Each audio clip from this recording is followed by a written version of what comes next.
ထိုင်းเจ้าသူကိုကျောင်းရည်ချိုကန်အတွင်းမှာအနိုင်ကျင့်ခဲ့တဲ့မြန်မာကျောင်းသူကျောင်းထုတ်ခံရပြီးမိသားစုမှလည်းနေအိမ်မှထွက်ပြေးတိမ်းရှောင်နေရတဲ့ဖြစ်စဉ်မြန်မာကျောင်းသူရဲ့အပြုအမူတွေဟာလုံးဝလက်ခံနိုင်စရာမရှိတာကြောင့်သူမမိဘရဲ့အလုပ်ရှင်တွေကကျောင်းတက်ဖို့ထောက်ခံထားတာကိုလာရောက်ရုပ်သိမ်းသွားတာကြောင့်ကျောင်းကနေထုတ်ပယ်ခံလိုက်ရတာလို့ဆိုကြပါတယ်။ဩဂတ်စ်လ9ရက်နေ့ကထိုင်းနိုင်ငံဖူးခက်ခရိုင်ထလန်းမြို့နယ်ချင်းတလီနယ်မြေရှိစာတင်ကျောင်းတစ်ခုရဲ့ရေချိုးခန်းထဲမှာအခြားကျောင်းတစ်ကျောင်းတက်နေတဲ့အသက်73နှစ်အရွယ်မြန်မာကျောင်းသူတဦးကအသက်73နှစ်အရွယ်ထိုင်းကျောင်းသူတဦးကိုအုပ်စုဖွဲ့ရိုက်နှက်အနိုင်ကျင့်မှုဖြစ်ပွားခဲ့ပါတယ်။အဆိုပါဖြစ်စဉ်ဖြစ်ပွားရခြင်းဟာလူမှုကွန်ရက်ပေါ်မှာအပြန်အလှန်အတင်းအဖျင်းပြောဆိုလောင်ပြောင်ကြရာကနေစတင်ဖြစ်ပွားခဲ့တာဖြစ်ပြီး2026ဩဂတ်စ်လ9ရက်နေ့မွန်းလွဲတနာရီခန့်အချိန်မှာအကြမ်းဖက်မှုဖြစ်စဉ်ဖြစ်ပွားခဲ့တာပဲဖြစ်ပါတယ်။အနိုင်ကျင့်မှုဖြစ်စဉ်ကိုမြန်မာကျောင်းသူဘက်ကဗီဒီယိုရိုက်ကူးထားခဲ့ပြီးအွန်လိုင်းပေါ်မှာဖြန့်ဝေခဲ့ရာကနေအနိုင်ကျင့်ခံရတဲ့ထိုင်းကျောင်းသူရဲ့မိခင်ဘက်က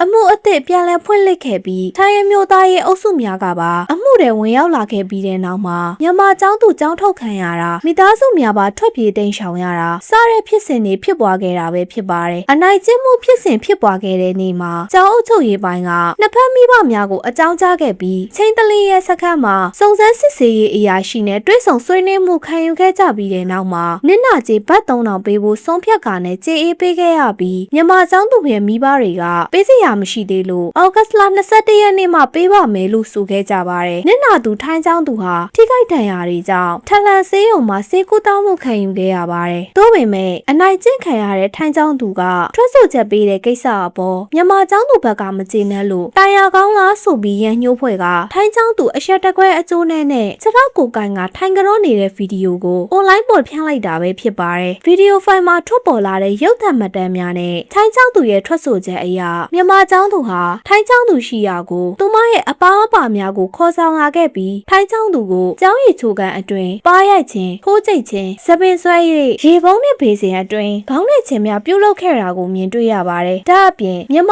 ာကျောင်းသူရဲ့ခြေထောက်ကိုဦးကောင်းညှို့ရှစ်ခိုးခိုင်းပြီးခေါင်းငုံလိုက်ချိန်မှာမျက်နှာအားခြေထောက်ဖြင့်ပြင်းထန်စွာကန်ကြောက်ခဲ့ကြောင်းကိုလည်းတွေ့ရပါတယ်။ဒီလိုရိုက်နှက်နေစဉ်အတွင်းမှာမြန်မာကျောင်းသူရဲ့တငယ်ချင်းများကဘေးမှဝိုင်းရန်ကြည့်ရှုကဗီဒီယိုရိုက်ကူနေခဲ့ကြပြီးဘသူကမှတားဆီးကူညီခဲ့ခြင်းမရှိပါဘူး။သတင်းတွေကိုမတူကွဲပြားတဲ့ရှုထောင့်ကနေရှုမြင်ခန်းစားခြင်းနဲ့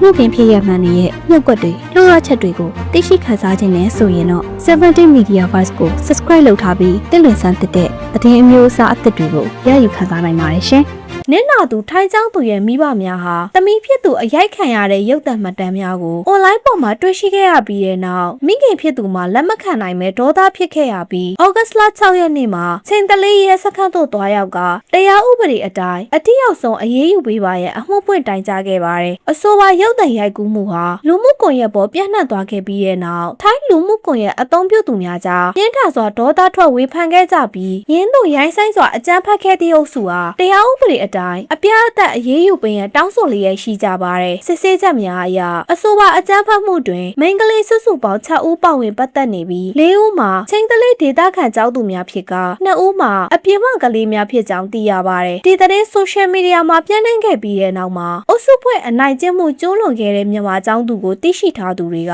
ဒီကောင်မလေးဟာသူ့ကိုအားကိုးနဲ့အခုလိုအုပ်စုဖွဲ့အနိုင်ကျင့်တာတွေလုပ်နေခဲ့တာကြာပြီဖြစ်ကြောင်းသူက73နှစ်သူ့ကိုက16နှစ်နှစ်ယောက်လုံးက grade 5မှာအတန်းတူတက်ကြတာဖြစ်ကြောင်းသူမဟာကျောင်းသူတွေရဲ့ပစက်အိတ်တွေကိုခိုးလေးရှိပြီးကျောင်းဘူးအိတ်တွေကိုပါဓာတ်နဲ့ခွဲပြီးခိုးတဲ့အထိလက်ရင်ကြောင်းသူခိုးတာကိုမိလို့ပြောလိုက်ရင်သူ့ကိုနဲ့တိုင်မဲဆိုပြီးအခြားကျောင်းသူတွေကိုခေါ်လာကအုပ်စုဘက်ရိုက်နှက်လေးရှိကြောင်းဒါကြောင့်သူခိုးတာတိတိကြီးနေတော့ဘသူကမှမပြောရဲကြကြောင်းအခုအရိုက်ခံရတဲ့ကျောင်းသူလေးဟာသူအခုလိုခိုးတာကိုပြောလိုက်မိပြီးအရိုက်ခံရတာဖြစ်နိုင်ကြောင်းစတာတွေထုတ်ဖော်ပြောခဲ့ကြပြီးဖူးခက်ကမိဘတဦးကလည်းကျမသမီးလေးတုန်းကလည်းသူ့ပစက်အိတ်ကိုဒီကောင်မလေးခိုးတာတိပြီးပြောမိလို့အခုလိုပဲအနိုင်ကျင့်ချင်းချောက်ခံခဲ့ရတယ်ဒီကိစ္စကိုကြိုက်တဲ့သူလားမေးလို့ရတယ်အချက်အလက်အထောက်အထားအစုံအပြည့်အစုံနဲ့တင်ပြပေးမယ်လို့ဆိုပါတယ်အဆိုပါမိဘရဲ့ပြောကြားမှုကိုထိုင်းအမျိုးသားရေးလှုပ်ရှားသူထိုင်းနှခမ်းမွေးကအစကတာမန်မင်းကလေးချင်းဖြစ်တာထင်မိသေးတယ်ဒါပေမဲ့အခုလိုကိစ္စမျိုးတွေနှစ်ရှည်လာများလုပ်နေတာဆိုရင်တော့ဘလို့မှတီးခံလို့မရပါဘူးလို့ပြောခဲ့ပါတယ်နှခမ်းမွေးနဲ့အခြားမျိုးနယ်တာဝန်ရှိသူတွေက